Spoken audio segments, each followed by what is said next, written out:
Civitas Akademika layangkan petisi untuk Jokowi, TKN sebut gerakan putus asa.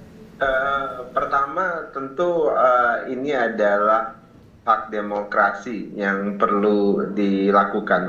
Artinya ada pressure group yang melakukan kritikan kemudian penyeimbang bagi demokrasi, dan pressure group seperti ini kita butuhkan terutama dari kampus, karena kita anggap kampus adalah center of excellence yang bisa menjadi pusat pencerahan ketika ada kekeliruan dan sebagainya. Namun, ini namunnya, Mbak. Saya ini berangkat dari kampus. Saya akademisi, kemudian saya memutuskan dulu saya adalah ASN di kampus, dosen di kampus, salah satu kampus negeri. Kemudian saya memutuskan mundur karena salah satu kekhawatiran saya dan keprihatinan saya adalah di 2018 yang lalu itu kampus tidak lagi jadi center of excellence.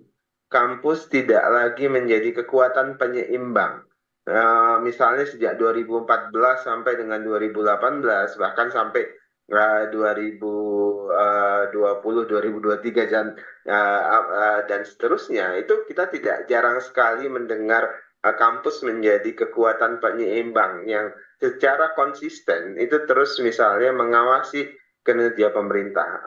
Cenderung sepi sekali, sehingga saya sempat berpikir sebenarnya para intelektual di kampus, para akademisi itu sedang berasik masyuk di kampus.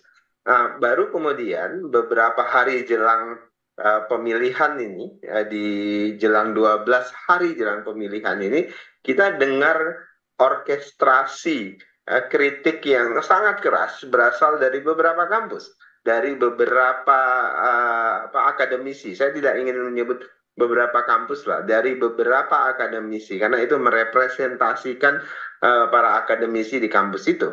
Nah, ini yang kemudian kita hormati sebagai salah satu tugas akademisi, para intelektual untuk menjadi pressure group. Namun tidak bisa disalahkan kemudian muncul tafsir kenapa muncul 12 hari jelang pemilihan, tapi sepi. Bertahun-tahun itu kita sepi dengar ada kekuatan penyeimbang yang secara konsisten itu menyuarakan sebutlah kekurangan, kealpaan dari tugas-tugas pemerintah. Jadi kemudian tidak aneh seperti tadi Mas Aji misalnya menerjemahkan ini tidak bisa lepas dari orkestrasi politik yang sedang dimainkan oleh beberapa pihak menggunakan kekuatan-kekuatan intelektual yang ada di kampus. Bang Nahdil, jadi kalau kita lihat judul kita, saya mau penegasan dari Bang Nahdil, menurut Anda ini murni aspirasi atau politisasi?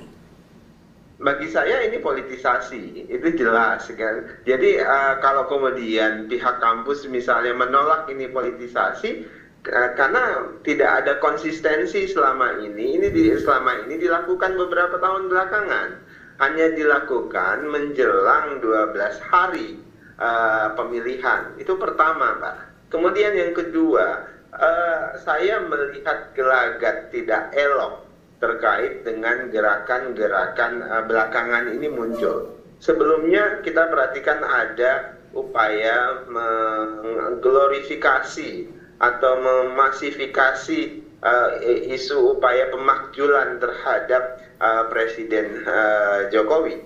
Bahkan beberapa agenda-agenda lainnya yang karakteristiknya itu kecenderungan melakukan delegitimasi terhadap Pak Jokowi sebagai presiden.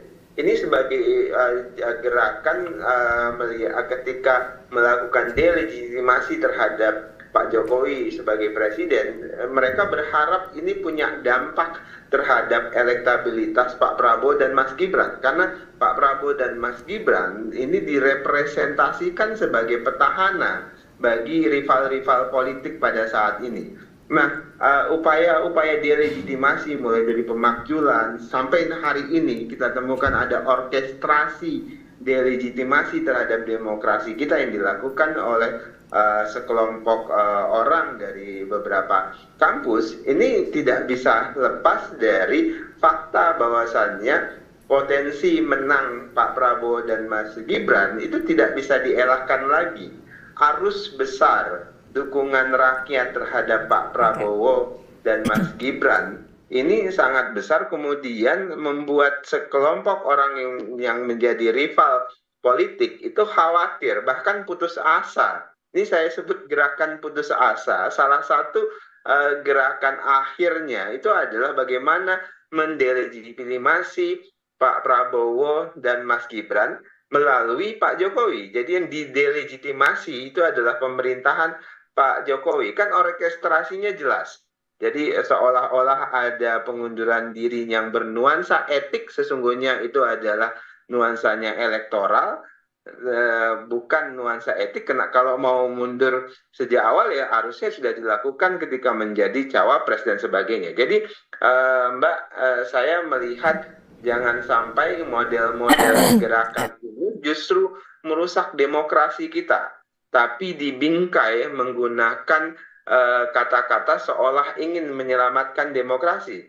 Karena faktanya, misalnya survei-survei LSI dan sebagainya, semua lembaga survei, justru Pak Prabowo dan Mas Gibran ini akan bertarung secara demokratis dan menang secara demokratis.